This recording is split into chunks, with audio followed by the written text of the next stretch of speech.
Bonjour, la dernière fois on a créé un projet Django. Dans cette partie on va créer une application Django. Une application c'est un paquet au package Python. Si on crée un site e-commerce comme Amazon, on partage notre projet à plusieurs applications. On crée une application pour la catégorie livres, on crée une autre application pour la catégorie musique, etc.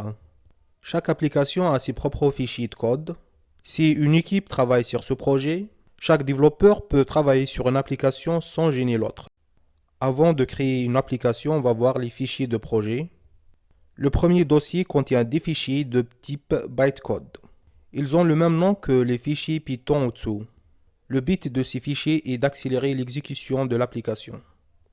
Le fichier init indique que ce dossier est un paquet Python.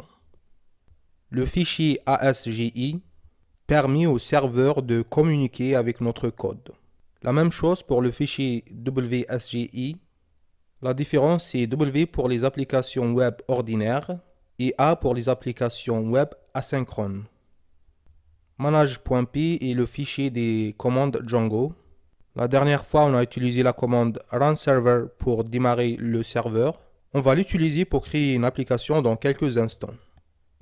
Le fichier settings est le fichier de configuration de projet. On va le modifier dans cette vidéo. Debug égale true pendant la phase de développement et false pendant la production pour cacher les erreurs et l'utilisateur ne peut pas les voir. Au load host, ici on met les noms de domaine. Pendant le développement, on le laisse vide.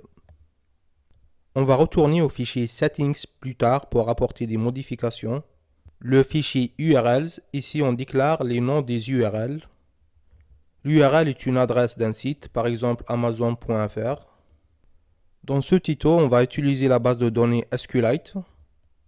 Mais tu peux utiliser une autre base de données comme MySQL ou Postgre.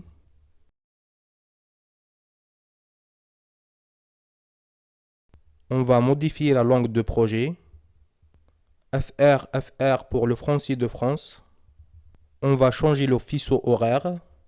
Le faisceau horaire de la France, c'est Europe/Paris. Maintenant, on va créer l'application.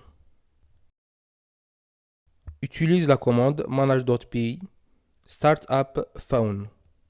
Phone, c'est le nom de l'application. On va créer un site pour vendre les téléphones. Sur Visual Studio Code, on peut voir un nouveau dossier. Le dossier phone est le dossier de l'application. Le fichier app contient le nom de l'application. Dans le fichier settings du projet, on va ajouter l'application phone à les applications installées. Il faut qu'on déclare les applications dans le fichier settings, sinon Django va ignorer le dossier de l'application. On va utiliser les fichiers modèles et tests plus tard. Dans la prochaine vidéo, on va voir les vues. Vue sur la page qui voit l'utilisateur. Par exemple, celle-là est la vue de la page d'accueil de Amazon.